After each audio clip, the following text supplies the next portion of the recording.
வியானவரே உம்மை நாங்கள் வரவேற்கிறோம் அப்பா. புதிய நாளுக்காய் உமக்கு நாங்கள் நன்றி செலுத்துகிறோம். சங்கீதம் 37:4 கர்த்தரிடத்தில் மனமகிழ்ச்சியாயிரு, அவர் உன் இருதயத்தின் வேண்டுதல்களை உனக்கு அருளி செய்வார்.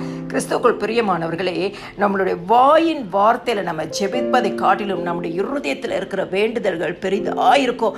அநேக காரியத்தை இருதயத்தில் நம்ம ஸ்டோர் பண்ணி வைத்துட்டு ஆண்டவர் சமூகத்தில் போய் நம்ம என்ன பண்ணுவோம், தனித்து ஜெபிப்போம். அந்த இருதயத்தின் வேண்டுதலை நம்ம எல்லாரும் மத்தியிலே நம்ம ஜெபிக்க மாட்டோம்.